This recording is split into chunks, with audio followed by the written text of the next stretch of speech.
We got the story here from Breitbart. Army reducing its numbers in face of recruiting difficulties. They say the Army this week admitted it was having problems recruiting and announced an unprecedented reduction in its number size that would shrink the active duty Army to its smallest size since World War II. Wow, that's great. Apparently, you've got retired Army Lieutenant General Thomas Spower saying the Army has not faced such recruiting headwinds in the last 30 years. I am unaware of a situation where the Army has cut its end strength in response to a negative recruiting outlook. Vladimir Putin just drafted 134,500 people, and the U.S. is drawing down its numbers, being like, nobody wants to enlist. So thanks, Joe Biden, I guess. Well, and not just Joe Biden. I mean, we can definitely attribute it to him, even though it started way before he was president, because what was it, all the way back in 1997? He was saying he wanted to go to war with Iraq. He's the swamp creature like the rest of them. He pushed for all this nonsense, and this is what happens when you go to war frivolously. It's not only a horrifically and barbarically evil thing to do in and of itself, but of course, you undermine your credibility with the American people. So now when we're at a point in history where global tensions really are heightened, we don't really have a military in order to fight whatever war might break out, and other nations know that. But we got to be very serious and specific here. How long ago was the Two Moms Army campaign? Yeah. No, serious question. I think it was last year, wasn't it? And now that clearly did not work. Yeah. When you're recruiting three moms, we need a commercial with three moms. More moms. Yeah. More moms. Yeah. Just a whole bunch of moms. More is better. A bunch of moms. A bunch of Faster, moms. funnier, They louder. didn't put enough moms. I don't think there was enough moms in that situation. Wasn't loving enough. It was only two. You just keep saying in circles, more moms. First More of moms. all, we I need love more mom. of them. I had the most mothers. No, but I in all had 7. seriousness, the Army legitimately ran a campaign that was all about diversity, inclusivity, and equity, die cult stuff. And they did that very famous Two Moms thing. Clearly didn't work. And it was animated like a Disney cartoon, which was so strange. Yeah. First of all, who listens to a cartoon, right? But also, I mean, if you're trying to recruit people for the military, why are you making this like saccharine? What's the role of the military? Not to go sing Disney songs to shoot somebody. I was surprised that like the birds did, like the seagulls didn't fly into the ship and start cooking with them. And I think it's fair to say, legitimate assessment, the Emma and her Two Moms has backfired on the Army.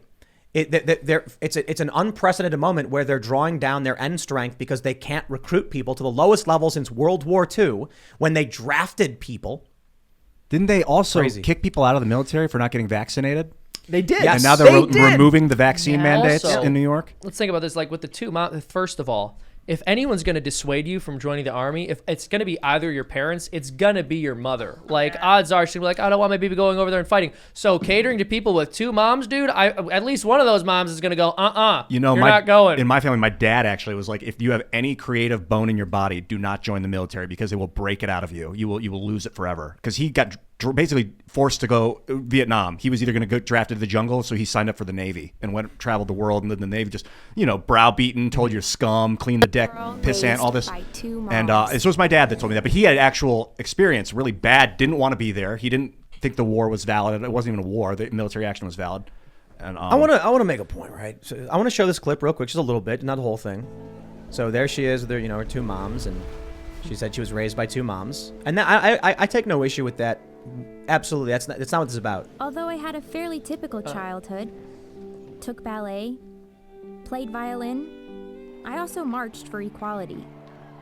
I like to think I've been defending freedom from an early age. Just like here's the point I want to make. Freedom. Military thing? What? Is this military? Yes, it's military, Ian. You didn't see, and you thought they would break your creativity, Ian. You should have joined. Oh, I should have joined the creative arm of the military.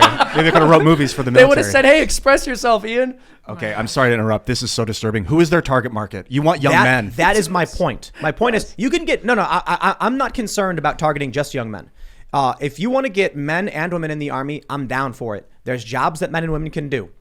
You want to talk about Tucker Carlson and the pregnant flight suit thing, that's a little different.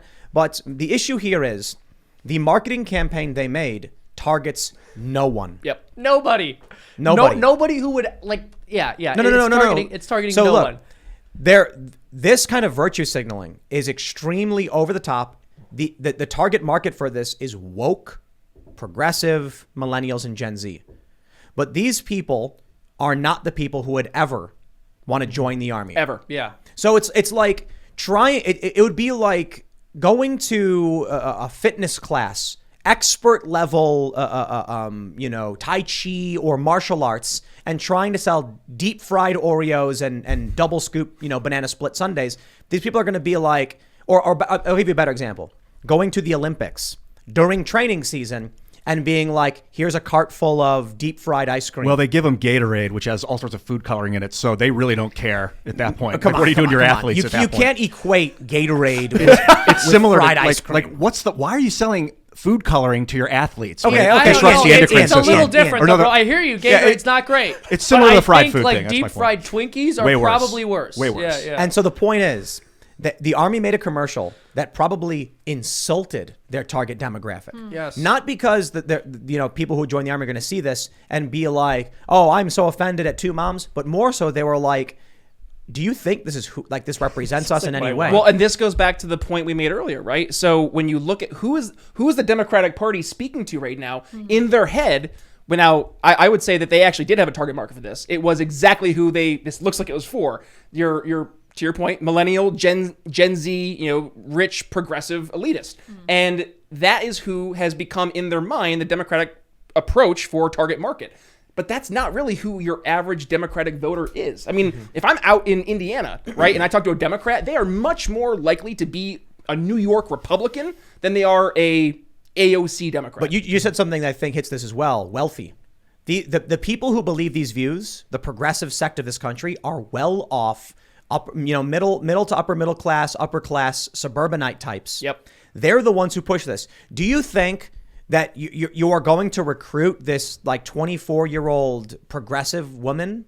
No, they're going to be like, this ad is so dumb because America is totally racist. Yeah. The people who hate you are not going to come work for you under contract. Exactly. You need the people who are like, America, yeah. Yeah, you want to target it to kids that are bullied and stuff like that. I mean, I'm not No, wait, I'm wait, not wait, advocating. what? I'm not No, advocating what are you talking about? I'm not advocating for propaganda, but if the military wants to recruit people through propaganda, you want to target young men that feel disillusioned No. and that they've been victimized. No, you don't. Yeah, I mean, that's what I would have done. So here's why drafting doesn't work.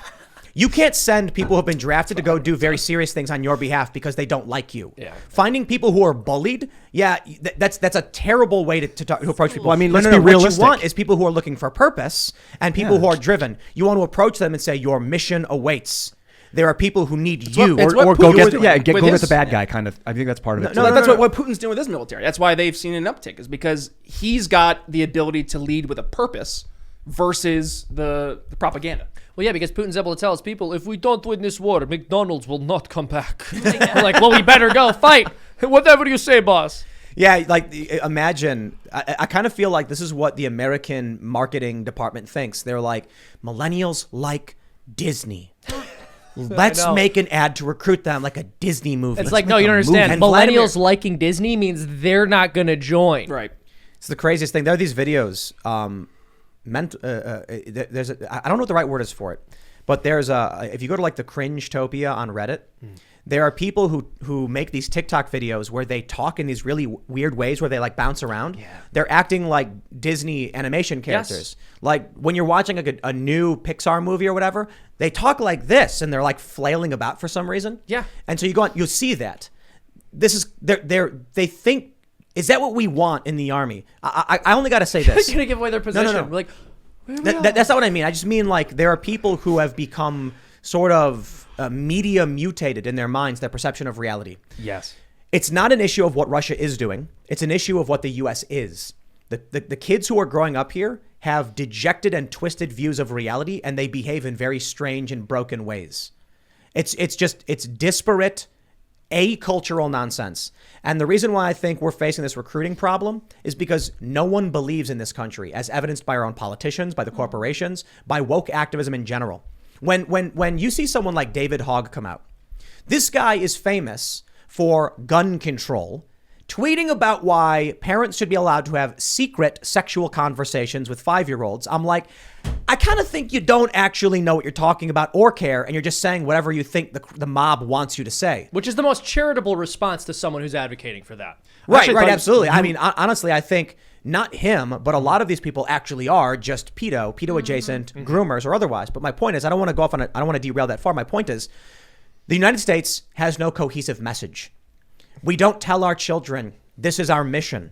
So when they grow up, they all are just hey man, it doesn't matter what happens to this country. I'll extract from it whatever I can. The message used to be freedom, American freedom. And then George Bush invaded the Middle East and kept telling us because they hate our freedom, we got to keep killing people. And it just bastardized and twisted the definition of the word freedom. And now no one understands what freedom is anymore. Or people are confused. It's true, Ian. And it's funny because the left sort of saw that early on and they would scoff at anyone who used the term freedom in a positive way because of that. And they would go, oh, you're talking about fighting for our freedom. And they thought it was the cringiest, dumbest thing ever. But now they'll go, we need to protect our democracy against Russia. You're democracy saying is the new exact same thing. And democracy it's not a is the new democracy. freedom. Yeah, it's a republic. Yeah, but protect our democracy. But that's the thing. They don't even use democracy in that the phrasing of the way we look at it. Democracy. They use it as almost a replacement for freedom. It just means or good. mob Democracy rule. equals good. Democracy equals good. Yes. I think with respect to recruitment, I mean, I have friends who are combat veterans, and I remember having conversations with them after Afghanistan fell, and I mentioned this before, but to us, that was a news story.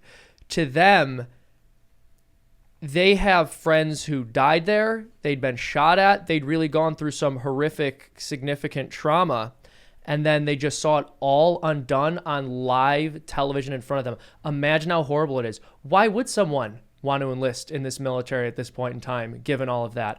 There used to be a time in this country when the higher-ups in our government who would send young men to fight in wars respected them. And then we got into a period where they more or less were indifferent to them, and now we're at a point in time where the people who send these young men to fight in wars or expect them to fight in wars actively hate them and everything they stand for and everything they believe in. And they're not idiots. They know that. Who's going to fight a war for Joe Biden?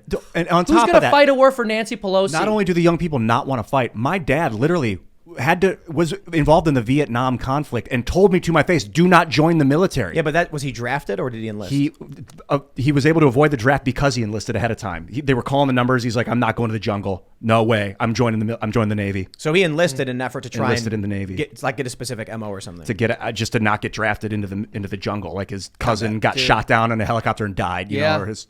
I'm sorry. I didn't mean it was horrific. And so it wasn't only that I saw how dumb it was and chose. It was my father actively told me not to do it. So not only do people not believe in it, their parents are telling them don't do it. Yeah. My dad was in high school. I just think just to add to this, and this is so foreign to us, but he told me that like every single morning on the announcements, they would listen to the radio to know which students or teachers got drafted. And one of his teachers who was young and had just started teaching there ended up getting drafted into the war. And I'm pretty sure he died. Dude, you got to study like tunnel rats. They would send these little guys down underground to crawl through these tunnels. Like sometimes they would cave in and they'd suffocate. Sometimes there'd be a guy 3 feet in front of them in the dark with a gun pointed at their face. Then they'd have to go set bombs under in these tunnels. All the Vietnamese. This is the war you want to avoid. This is like. And think back to like 20 years earlier, you had the World War II veterans, right? And I remember back when I was in school, like you'd go to the AMVETS and you'd see that the group of the remaining World War II vets. And that was the people that they'd have come talk to the school up in Northern New York. And like you'd see like them talk about defending American freedom, helping defend interests over abroad, and like fighting back the Nazis. And that was something you could get on board with. I think like your average person would be like, yeah, like Nazi equal bad. Whereas you look to Vietnam and it's like, we're going to go to a jungle for 20 years and do what? Well, get shelled for 20 years. This civil war that's coming is going to be fascists versus pedos. The left is going to scream, everybody, they're going to tell everyone the fascists must be stopped. And everyone on the right's going to be like, the pedos must be stopped. Mm-hmm. Those are the have you guys seen Operation OK Groomer that's been going around? No. So, I saw it trending though. Yeah. Because basically the meme is anybody supporting the protests, they don't say gay protest stuff. They're groomers. So they say, okay, groomer. And it's really triggering a lot of these people on the left. But I bring this up not to derail the conversation in this direction, but to point out, there used to be an American message, the Red Scare, the Soviets, the expansion. So everyone in America was kind of unified. You could get people to enlist who believed in it, and you could draft people, as much as many people didn't want to be drafted. Nowadays, the U.S. is split. Not just in two. There's disparate factions all over the place. I mean, progressives wouldn't fight for Democrats, but they'll take what they can get in terms of politics. Like if an actual fight broke out, Antifa and Democrats would not be getting along.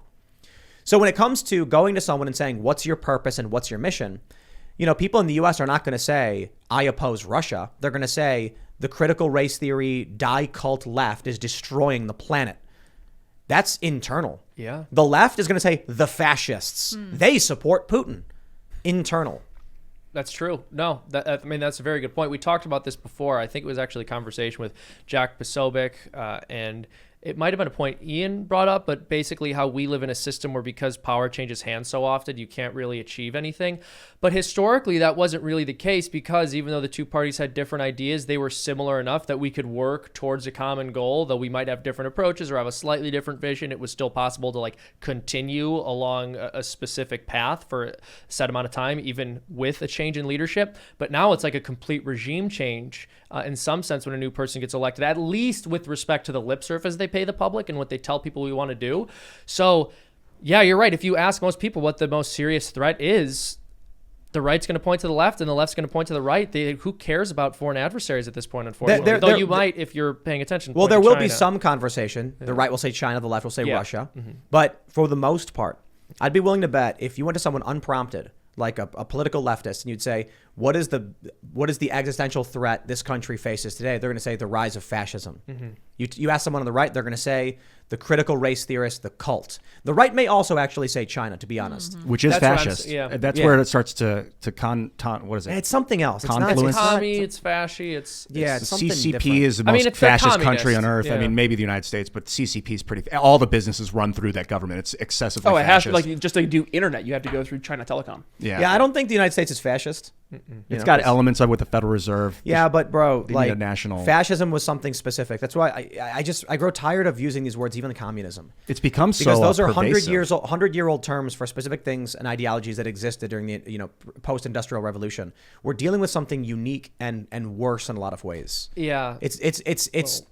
It's the Matrix. There's got to be a different word for it. So yeah, I understand it doesn't apply perfectly in all instances. I still tend to use the word communism just because this sort of, egalitarian dialectical materialism undergirding communism is what undergirds this stuff. But fascism is trickier because most people who are called fascists don't identify as fascists, Yeah, the but words there are are still broken. people Yeah. on the world stage who will Who are identify fascist. as communists. Right. So like the CCP call themselves communist. I mean, who calls themselves fascist? It is socially acceptable among the left to throw up the red salute. Yeah. That's just insane to me. It's mind-blowingly insane to me. I view the red salute and the Roman salute similarly. Yeah. I mean, truth be told, Soviets killed people. communists, I should say, not Yeah. just Soviets, but Yeah. killed way more people. Way more. But they're both psychotic ideologies that I resulted mean, in Che massive Guevara death. gets like canonized on the constant from leftists. He was a Yeah. homophobe. Right. He was super anti-gay and all that stuff. Did And he- racist. like Yeah. murder gay people in Cuba. Yeah, he put Did he? roadblocks. He Right. did. He was not a racist. nice guy. Yep. Yeah. Yep. Very, very racist guy. That seems like problematic. Isn't that the Yeah. word we use? But- Because Problematic. we know that the left doesn't care at all about human life, but if we can convince them that the guy's racist, like it might upset Worst them. person ever. Yeah. Yeah, I mean, truth be told, if you were like, he killed people, they'd be like, everybody kills people in war. Exactly. That happens. But he killed gay people. Oh. And they're ooh. like, hold on. 5 inconvenient truths about Che Guevara from Oh, Fox great. News. How's this inconvenient? He was a murderous dictator. I know. I was just gonna say that, dude. Even Pretty Fox inconvenient, News yeah. going, "Oh, how inconvenient that Che Guevara did." It's like it's not like he's George Washington. You're going, "Oh, it's unfortunate." he had Five slaves." Like, sad it's- truths yeah, about yeah. Washington. In 1962, Guevara said he killed people without regard to guilt or innocence. This guy's crazy, psycho, bad. but he was beautiful, so they loved him. He's cute, but a People, psycho, they're, a little they're bit psycho. entranced by the way He's things singing. look. Have you seen the thing recently? They're standing young Stalin. Look up young Stalin. He is. So I'm pretty sure that picture of young Stalin, I've seen this, and I'm pretty sure it's not actually him. I need to double check, but from what I understand, it was like I think Fake it's young debunked, Stalin? and it was Because it's that's Soviet been- propaganda to make him look like he looked better. as That's he been is. blowing up all over social media. I saw on Twitter they have like thousands of retweets. Let's do Operation Photoshopped Fat Stalin and just make like a really unattractive. We got to do that with Putin. You want to win the war. That's how you use do the it. Make him picture look of, ugly. of Stalin where he was like waving at that body of water, and they erased the guy. Yeah. Just take that picture and just make Stalin No. fat. You need young Stalin to be a loser, so that they stop course. posting this Young stuff. Joseph Stalin. He Yeah. looks like, was it Gavrilo Princip, the guy that started World War I that murdered that He looks like that guy. He reminded me of Franz Ferdinand. the hell's the guy from the Young Turks? Oh, Cenk Uygur? Thank you. Oh, No, you mean no. no, his no. nephew. Hassan, Enver Hassan. Pasha? Yeah, Hassan. Yeah, he the fake Young Turks, The not fake the Young real Turks. ones, Yeah, not the yeah. murderous Not genocidal. the real I killer. see. Yeah. I get confused because they're both called the Young Turks for some reason. The ones who were inspired by those who committed genocide, not the ones who actually did it. Yes, thank you for The clarifying. ones who initially denied the genocide, not the perpetrators of it, or the ones who have been repeatedly begged to change their name to stop using the name of a group that carried out a genocide and who have refused. Yeah, the Armenian genocide. Could you imagine if someone started a news organization called the Hitler Youth? Right. Yeah. Oh And also like the head of that organization for a very long time, like actively denied the Holocaust, but then later Seems apologized. like a big deal. But then later apologized, but still continued to call his organization the Hitler Youth. All You'd right. be like, are you really sorry? Thanks for checking out this segment from the Timcast IRL podcast. But if you want to check out the full show live, tune in Monday through Friday at 8 p.m. And if you want more special access content, head over to timcast.com and become a member. Your membership helps sustain this company, keep our journalists employed, makes this show happen, and you will get access to exclusive members-only segments of the Timcast IRL podcast, and there's a massive library to check out. So again, go to timcast.com or tune in Monday through Friday at 8 p.m., and we'll see you all there.